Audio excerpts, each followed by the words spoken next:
Assalomu alaykum hurmatli kuzatuvchilar, aziz tomoshabinlar, yosh kitobxonlar. Kitobxonlar dueli loyihamiz 2-mavsum Jalaquduq tumani hokimi sovrini uchun 2-son biz boshladik. Demak, navbatdagi duelimizda 12-maktabdan Azbek va Gulchiroy va 22-maktabdan Azbek va Nigoralar Mehrobdan Chayon Abdulla Qodiriy asari bo'yicha bellashadi. Demak, birinchi bo'lib Gulchiroy sizga 2 daqiqa vaqt beramiz. 2 daqiqa vaqt davomida asar haqida fikrlaringizni bildirib berishingiz kerak. Keyin Nigora davom ettiramiz. Demak, Gulchiroy ketdi vaqt. Abdulla Qodiriyning Mehrobdan Chayon asarini o'qir ekanmiz. U 1928-yilda yozilgan. Mehrobdan Chayon Xudoyorxonning davridagi barcha voqealarni o'z ichiga oladi.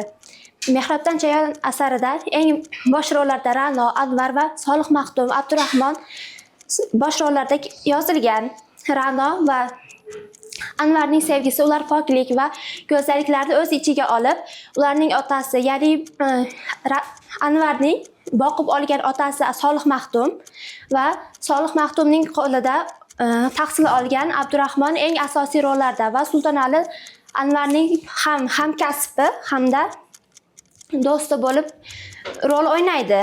Solih Maxdum birinchi bo'lib Anvarni mirzoboshilikka tayinlangandan so'ng qizini unga unashtirib qo'yadi va Abdurahmon Ra'noning ishqida kuyganligi sababli bu haqida eshitganidan so'ng bu haqida Xudoyorxonning qo'shmachisi bo'lgan Gulshabonuga xabar beradi va Xudoyorxondan Maxdumga sovchi keladi va qizini Xudoyorxonga fotiha qilib qo'yadi. Buni eshitgan Anvar uyidan ketib qoladi va yana oradagi boshqa insonlar tufayli Ra'no Anvarga qochish taklifini beradi va ular qochib ketib pana joyda berkinib turishadi. Anvarning akalari Toshkentga uni olib qochish maqsadida olib ketishadi. Bu orada unga yordam bergan Sultonali qamoqxonaga olinadi. Qamoqqa olinib, agarda u kelmasa, uning do'sti Sultonalini qatl qilish haqida farmon e'lon qilinadi. Farmon e'lon qilingandan so'ng Anvar do'stini sog'ligini o'ylab qaytib keladi. Qaytib kelgandan so'ng ular Ra'no bilan Toshkentga ketishadi, qochib ketishadi. Ra'no bilan qochib ketishgandan so'ng asar oxirida Maxdumdan vaqtimiz bo'ldi. Tayyor bo'lsak, demak, Nigora sizga navbat. Marhamat. O'zbek adabiyotining zabardast vakillari tomonidan yozilgan Mehrobdan Chayon asari Abdulla Qodiriy qalamiga mansub bo'lib, ilk bor 1929-yilda yozilgan va yurtimizda 1936-yilda nashrdan chiqqan bu asar 19-asr oxiri va 20-asr boshlarida Qo'qon xonligi va Buxoro amirligi o'rtasida bo'lgan voqealarni o'z ichiga oladi. Bunda muallif nimani nazarda tutmoqchi? Asar bo'yicha ilmni zulmatga, halollikni poraxo'rlikka va buni ikki qarama-qarshi ziddiyatlar bilan bog'lagan. Bunda poraxo'rlik, ya'ni halollik, bu Anvar timsolida ko'rishimiz mumkin. Anvar halol, pok va adolatparvar inson bo'ladi. Bunda har bir jamiyatni adolat qutqaradi degan tushunchalar hayolimizga kelishi mumkin. Bunda biz poraxo'r insonlar sifatida Burxonoli, Shahodat Muftiy kabi insonlarni bilishimiz mumkin. Mehrobdan Chayon asari nima uchun bu nom berilgan? Ya'ni barchamizga ma'lumki, mehrob bu masjidning muqaddas joyi hisoblanadi. Chayon esa bu o'sha zaharli jonzot turi hisoblanadi va pok va toza, ya'ni mehrob orqasidan xalqqa, ya'ni ziyon beruvchi insonlarni ko'rishimiz mumkin. Biz asarni bevosita Chayon bilan bog'laydigan bo'lsak, Abdurahmon timsolida ko'rishimiz mumkin. Nimaga? Abdurahmon chunki yovuz qilmishlari, ya'ni muftiy lavozimi bu barchamizga ma'lumki, eng ulug' lavozim bu xonlikda, ya'ni xonlikning ichida bo'lgan ulug' lavozimlardan biri. Bu xalqni, ya'ni zaharlayotgan adolatsizligi va jamiyatdagi poraxo'rlikni kuchaytirilayotganini ko'rishimiz mumkin. Bu yerda Xudoyorxon mana ko'rishimiz mumkinki, Ra'noga sovchi qo'yadi. Bunda Xudoyorxon qancha qizlarni baxtsizlik qilgan. Bu orqali ayollarning, ya'ni jamiyatda teng emasligini ko'rishimiz mumkin. Bunda Ra'noning sofligi va sadoqat kabi timsollarni ko'rishimiz mumkin. Biz bu asarni Abdulla Qodiriy bilan o'tgan kunlar asariga bog'lashimiz mumkin. Bunda Otabek va Kumush timsolida Anvar va Vaqtimiz bo'ldi va ikkinchi shartga o'tamiz. Birinchi bo'lib Gulchiroy savol beradi, Nigora javob beradi. Keyin Nigora savol beradi, Gulchiroy javob beradi. Marhamat, birinchi savoldan Gulchiroy. Rais ulumul maktub kimga unvoni kimga ta'sis qilingan va u qanday unvon? Yo'q, faqat bittasini ayting. Kimga ta'sis qilingan yoki kim qanday unvonligini so'rang. Kimga ta'sis qilingan?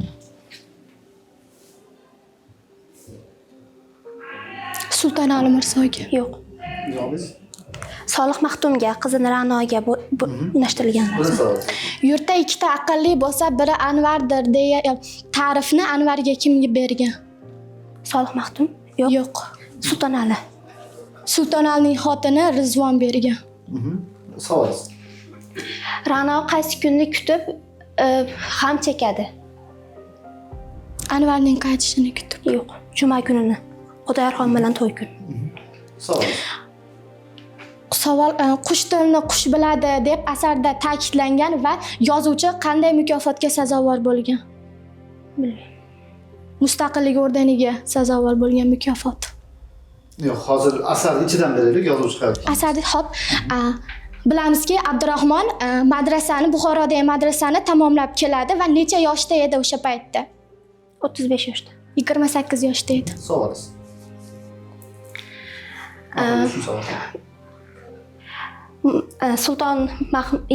Solih Maxtum nima uchun 200lamachi deyiladi va u qaysi nutqlarda bilishimiz mumkin? Nima uchun 200lamachi deyiladi shuni?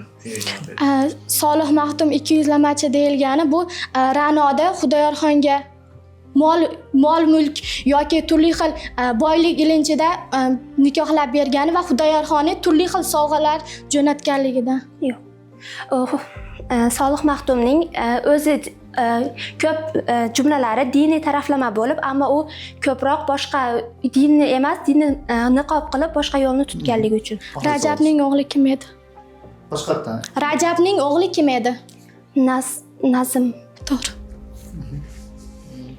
Asar qaysi davrlarni yoritib beradi? 19-asr oxiri 20-asr boshi. Qo'qon xonligi va Buxoro amirligi hududidagi ijtimoiy va siyosiy vaziyatni yoritgan. 1856-yildan 1888 Hijriy 1852-yillar atrofida. Marhamat, fikrlaringiz. Xo'p, savol javob deyamlar, yaxshi. Endi bitta narsaga men alohida video uchun aytib o'tmoqchiman. Asarda birinchi shartimiz bo'yicha men asarda tahlil uslubida tahlil qilinadi har doim aytyapman. Tahlil davomida men bu qizga juda yaxshi ball qo'ydim, qo'shimcha yarim ball berdim.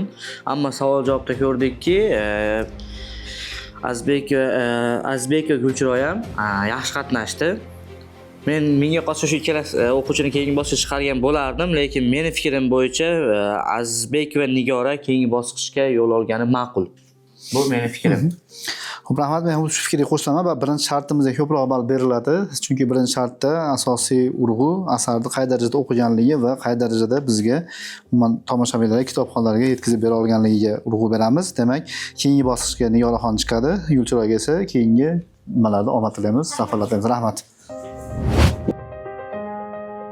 Demak, keyingi 11-duelimizni 20-maktabdan Xo'jamqulova Aziza va 51-maktabdan Abduhalif Ulug'bek O'tkir Hoshimov tushda kechgan umrlar asari bo'yicha bellashadi. Biz sizlarga dastlab 2 daqiqadan vaqt beramiz.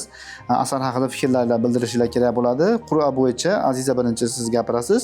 Keyin Ulug'bek sizga navbat beramiz. Demak, Azizaxon tayyor bo'ladigan bo'lsangiz. Serqirra ijodkor O'tkir Hoshimov qalamiga mansub Tushda kechgan umrlar asari 1991-1992-yillar oralig'ida yozilgan. Asarda Afg'on urushi davridagi insonlarning taqdiri, siyosat qurbonlari va o'zbek ishi deb ataluvchi insonlarning taqdiri haqida keng yoritilib berilgan. Asar qahramonlarining umri ham xuddi tushdek mazmunsiz va behalovat o'tadi. Asarning bosh qahramonlari bu Rustam, Komissar Sodiq G'aniyevich va Qurbonay xola. Rustam birinchi kursni tamomlab armiyaga yuboriladi. Armiyadan urush bo'layotgan Afg'onistonga jo'natiladi. U o'zini vatani, xalqi uchun jang qilmaydi. U sovet xalqining milliy manfaati uchun xizmat qiladi.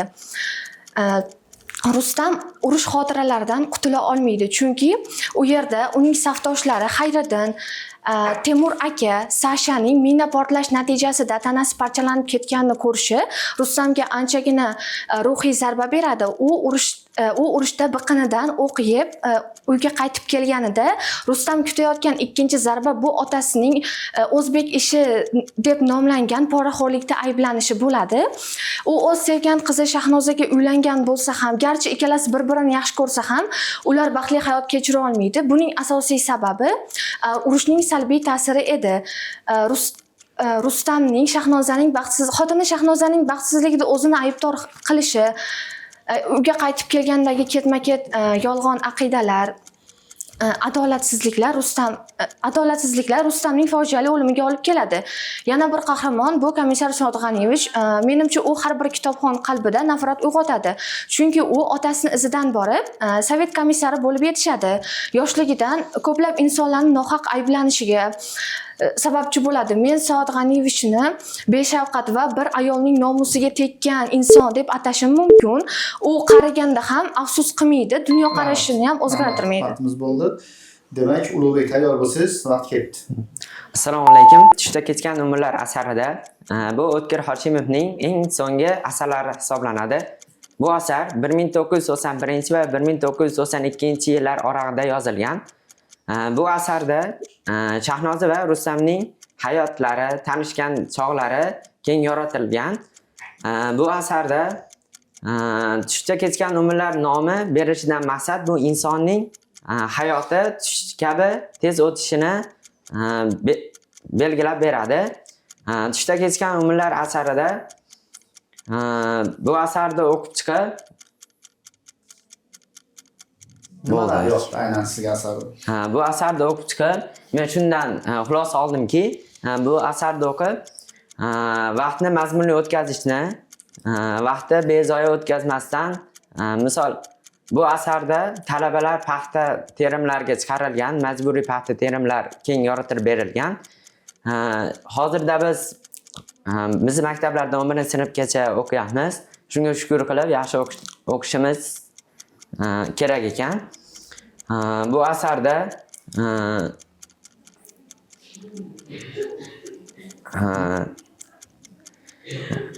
urushda g'olib va baxtli podshoh, urushda va g'olib men bo'ldi. Rahmat. Hayajonlanyapman o'zim. Hayajonlanmang, bizga qarab gapiring, kamera oldida hayajon bosayotgan bo'lsa, savol-javobga o'tamiz. Bo'lmasa tayyor bo'lsanglar, birinchi bir Aziz savol beradi, Ulug'bek javob beradi, keyin Ulug'bek savoliga Aziz javob beradi. Marhamat, birinchi savol Azizjon. Rustamning kundaliklarida aks etmagan jarayon qaysi?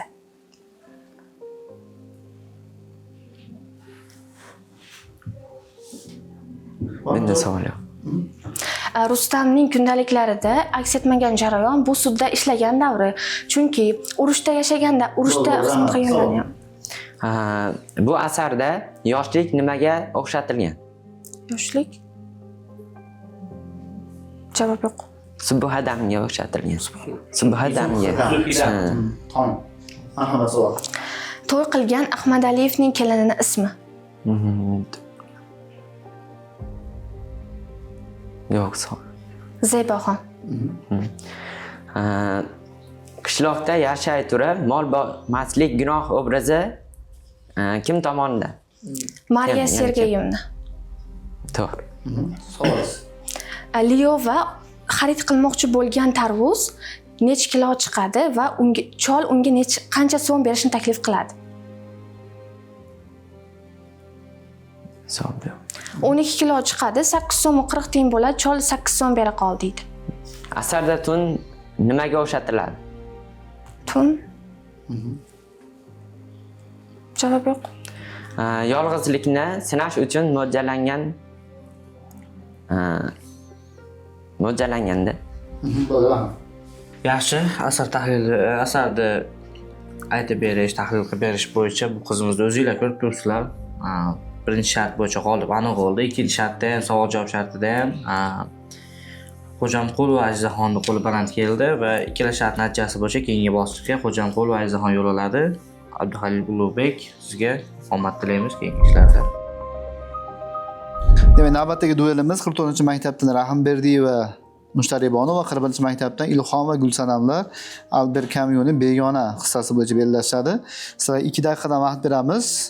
Birinchi shartimiz bo'yicha avval asar haqida fikrlar bildirasiz, keyin o'zaro savol-javob. Qur'a bo'yicha birinchi bo'lib Mushtaribona boshlab beradi. Marhamat Mushtaribona. Assalomu alaykum. Men Albert Camus'ning Begona asarini o'qib chiqdim. Boshida bu asarni o'qishni boshlaganimda oddiy asar deb o'yladim, chunki oddiy so'zlar, oddiy jumlalar, qisqa voqealar bilan yozilgan edi.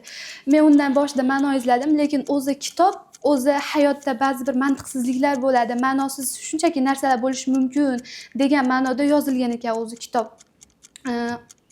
Asarning nomi Begona deb nomlangan, chunki odam, ya'ni bosh qahramon Mirso jamiyatga begona, shuning uchun jamiyat ham unga begona bo'lgan.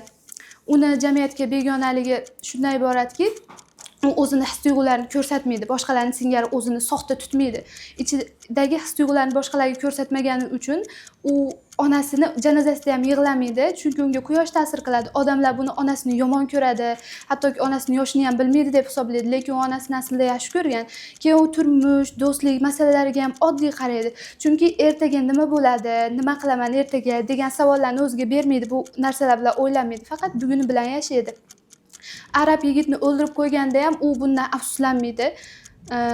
Bu shunchaki tasodif deb hisoblaydi buni ham. Shunchaki o'ldirib qo'ydim deydi. Lekin sud zalida uni Arabni o'ldirib qo'ygani uchun emas, jamiyatga begonaligi uchun, o'zini his-tuyg'ularini ko'rsatmagani uchun, onasining janozasida yig'lamagani uchun uni sud qilishadi. Yana nima haqida gap beray? Davom etavering, fikrlaringiz. Vaqtimiz Nima bor hali. ortdi? 30 sekund vaqtimiz bor. Shu kitobda hayotda ba'zi bir mantiqsiz voqea hodisalar bo'lishi mumkin. Hayotdan har doim ma'no izlash kerak emas, odam degan ma'noda yozilgan bu asar. Rahmat. Xo'p, demak, Gulsanam tayyormisiz? Boshladik. Albert Camus'ning begona asarini o'qishni boshlaganimda u unchalik qiziqmasdek tuyuldi. Keyinchalik u onasi vafot etganda bunchalik ta'sirlanmagan insonni ko'rib, men boshqacha xayol bo'lib qiziqish orta boshladi. Albert Camus bu asarda absurdizm, ya'ni hayotda ma'no izlash va uni topolmaslik asosida yozilgan. Bu asar 1942-yilda nashrdan chiqarilgan bo'lib, u arab yigitni o'ldirganda ham unchalik hissiyotga berilmaydi. Sudda ham u faqat arab yigitni o'ldirib emas, balki onasining janozasi yig'lamaganligi, chuqur hissiyotga botmaganligi uchun uni tergovchi hattoki Dajjal deb ham ataydi. Oxirida Mersoga oxirida o'limga hukm qilinadi. Bu u qamoqxonada 2 oy o'tirgan paytda u absurdizmga tushganini his qiladi va bu ichki erkinlikka tushganini his qiladi. Shundan so'ng oxirida o'limga hukm qilinib, u ichki erkinlikka ega bo'ladi. U hattoki bag'ritoshlik hissini ham yo'qotadi oxirida. Yana bormi fikrlar? Nima tavsiya ber, nima uchun bu asarni o'qishga tavsiya qilgan bo'lardingiz? Bu insoniy hislikni kelib chiqaradi-da. Rahmat. Demak, ikkinchi shartga o'tamiz. O'zaro savol-javob. Birinchi bo'lim savol Mushtariy Bonu beradi, Gulsanam javob beradi, keyin Gulsanam savol beradi, Mushtariy Bonu javob beradi. Marhamat, Mushtariy Bonu birinchi savol. Merso onasini yomon ko'ramidi? Yaxshi ko'rsa nimaga onasini janozasida yig'lamaydi? Hattoki uni yuzini ko'rishni ham xohlamaydi. U yaxshi ko'radi, lekin u insoniylik hislarini ko'rsatmaydi, u soxta bo'lmaydi. Savolingiz. Merso Marengoga ketayotgan paytda avtobusda mudrab qoladi, u kimga suyanib ketadi? Askarga. Savolingiz. Ikkinchi savol. Nimaga turmush, do'stlik masalalariga oddiy qaraydi u? Bu hayot mazmuni, o'zi hayotda yashashimizda maqsad shu. Nimaga u buni qabul qilmaydi? Chunki u insoniy hislar unda bo'lmagan, his qiladi lekin bayon qilmaydi, soxta emasda, chunki nima desa bo'ladi. Hislarini bayon qilmaydi, oddiy inson bo'lib. To'g'ri. Savolingiz. Asarda o'zi daroz, yelkador to'la, xotini esa kichkina, dumaloqqina, talaffuzga qaraganda parijlik degan deb kimni tasvirlaydi? Raymondni tanish tasvirlanadi shunday deb. Ular ikkalasi birga uni uyiga borishgan bo'ladi. Shunday tasvirlanadi bu. To'g'rimi? Ismi kerak. Aynan ismi shart emas-ku. Ismini yodlab chiqmadimi, to'g'risi? O'sha Raymondning tanishini ismini so'rayapti. Raymond tanishi. so'ralyapti. Bo'ldi, oddiy Raymond tanish. Bo'ldi, rahmat. Savolingiz, oxirgi savol. Oxirgi savolim, nimaga arab yigitni o'ldiradi u? Unda shaxsiy adovat yo'q-ku. U jazmani tufayli keyin unga quyosh bosim berib ham ichib olgan bo'ladi, shunda otib qo'yadi. Unda ichmagan. Keyin uni jazmani yo'q. Demak, javob? O'rtog'ini jazmani yo'q, oddiy jazmani yo'q. Javob. unga shunchaki quyosh oddiy tabiat hodisasi, quyosh nuri oddiy tabiat hodisasi emas, issiqlik unga ruhiy bosim sifatida tasvirlangan bo'ladi. Shuning uchun o'ldirib qo'yadi, u tasodifan Oxirgi o'ldirib savol. qo'yadi. Onasi g'aribxonada necha yil yashaydi? Onasi g'aribxonada necha yil yashaydi? Necha yil yashashini o'zi ham bilmasa kerak. Bor, berilgan. Merso bilmasa kerak. Hatto onasining yoshini ham bilmaydi-yu. Berilganda 3 yil. Rahmat. Xo'p, menda bitta savol bor. Grigor Zamza bilasizlar, Zamza. Raskolnikov hamda berilgan Mersoni bog'lab turuvchi bitta jihat bor. Shu jihatni asar nomiga bog'lab aytib beringlar. Bizda 3 ta qahramonimiz bor. Zamza, Kafkadan, Raskolnikov, Dostoyevskiydan va Kamyuni hozirgi Mersosi va ularni bog'lab turgan bir jihat bor. Va bu jihatni aytish uchun asar nomi sizlarga yordam berishi mumkin.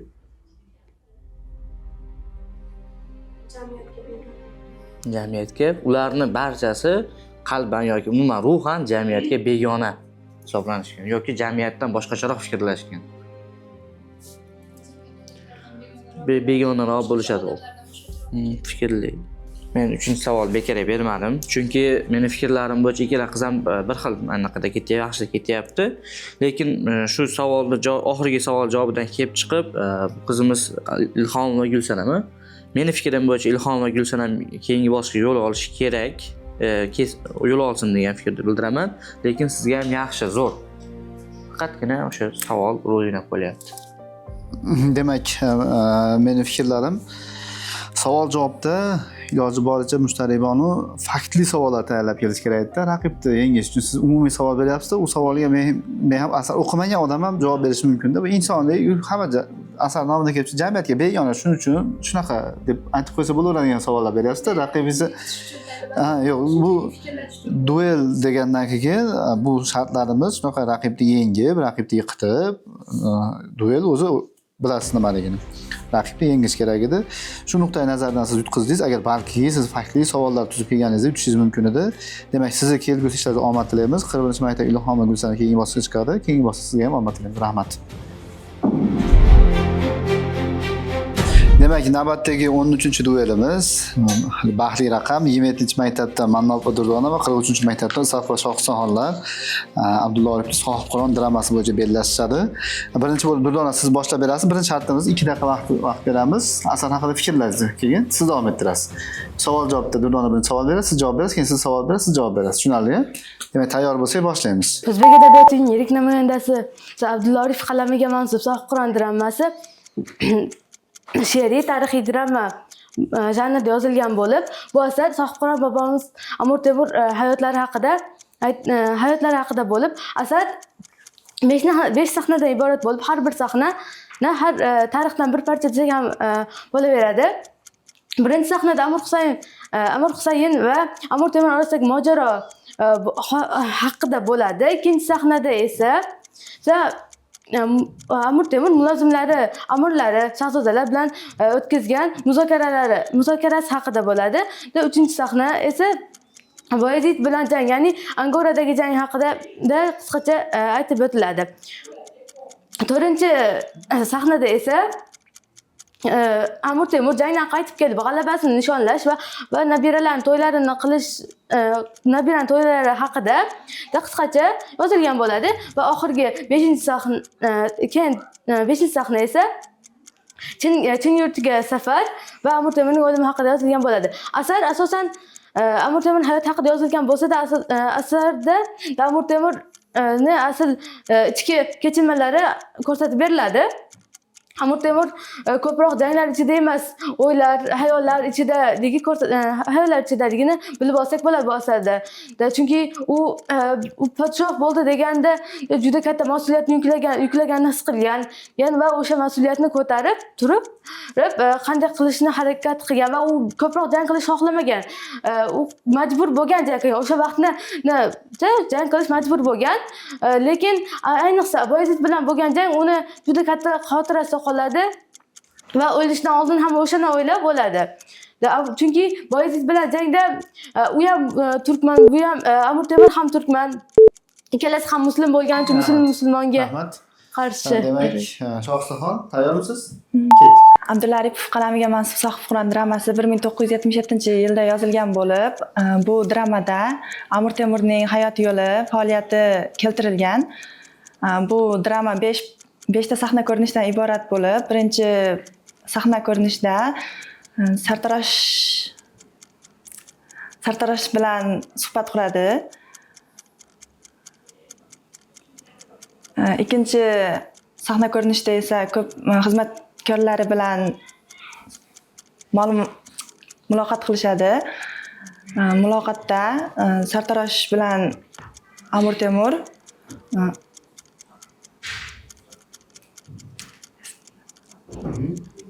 Nimasi yoqdi sizga?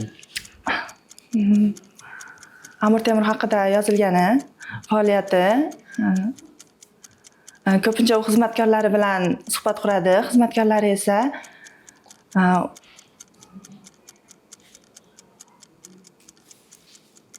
Bormi fikrlar? Vaqtni sal bir daqiqacha.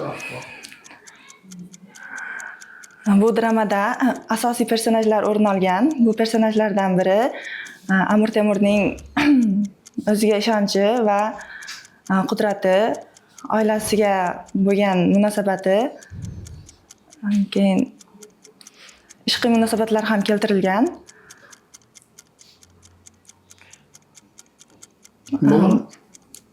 Rahmat. Ikkinchi shartga o'tamiz. O'zaro savol-javob. Birinchi bo'lib, demak, Mannopa Durdona siz savol berasiz, keyin Safar Shohistaxon. Marhamat. Amir Husayn kimni ablah, kimni iblis, kimni ablah deb ataydi? Bittasi yo iblis yo ablah. Bo'pti, kimni ablah deb ataydi?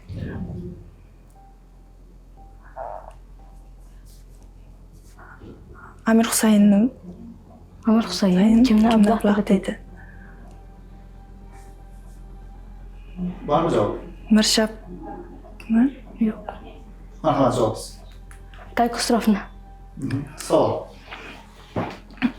sen kitob ko'rmay ulg'aygan eding, shuning uchun ham gaplaringda mantiq ma'no yo'q deb Temurbek kimga aytadi? Amir Husaynga. To'g'ri. Marhamat, savol. Savol. Amir Temur kimlarni xudparastlar deb ataydi? Uljoy turkanlarni, yo'q, xizmatchilar. Yo'q.